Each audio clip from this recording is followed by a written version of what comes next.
Yeah, really surprised. Obviously, to go so long without an incident and then to have two within kind of 2 months is, pretty surprising to have happen. I think obviously coming on the heels of Butler, Pennsylvania, that was clearly a communications failure. This is going to probably be observed in very much the same light. I think that that's unfortunately not the case in this situation. I think the protection worked. We can't be everywhere at all times, right? These are still human beings, and there are limitations to what human beings can do. There are limitations to resources. So, in my opinion, having been in that job and knowing how tough it is and the pressure and the demands, right, on an agent from day to day, I see this as a protective, a win. Unfortunately, I think you're going to see that many people are going to see it as yet another failure, and I just don't see it that way. Yeah, I mean, I think certainly the fact that he's having some protection, right? So he's bringing a vest. He's kind of setting up. Whether he was kind of caught off guard, he wasn't wearing the vest at the time. So whether he was using it kind of a blocking element, I wouldn't say it was extremely sophisticated, but it certainly wasn't an amateur attempt. He had made there was some level of planning that went into this. He'd obviously identified a location where he might be able to set up where he could potentially not be observed easily. So I think you're going to find that there was some significant pre-attack surveillance that had been done, knowing that former President Trump regularly visited this golf course and that this would be a likely location where if you caught it at the right time, you might be able to make an attempt.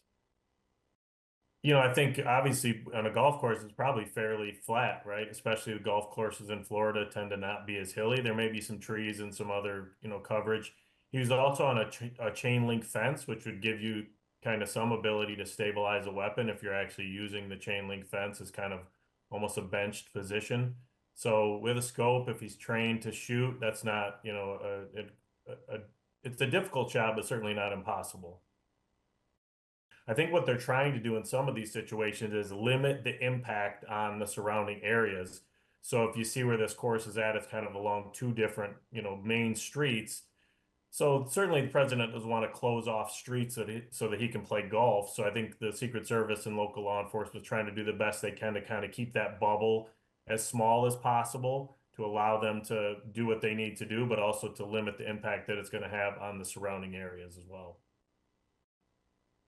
You're going to see the motorcade, right? So obviously, it's hard to move in secretive when you're moving a person that gets protection. So you're going to see police cars start to move in that direction. If you're paying attention, you're going to start to see an increased police presence. You're going to start to see an increased agent presence. So if you're kind of paying attention to that area, you'd kind of be keyed into the fact that, hey, something's likely happening here. Not to mention it's a course that he regularly plays. Given the location that he's at on the course, it would make sense that if he notices this movement, that he tries to set up as quickly as possible, which if you think about it, hole 5 or 6, maybe, he's planning to kind of catch him on within the first 5 or 6 holes of the course. So even if he didn't even know he was there until he started playing, he would still have the ability to kind of get into that area where he was at and where he was eventually, identified by the agents. Well, I think the thing we have to identify in this is the protection worked, right? The agents were out in front, they were able to identify the threat, they were able to engage with the threat. Certainly, the fact that he was able to get where he was, is going to be examined.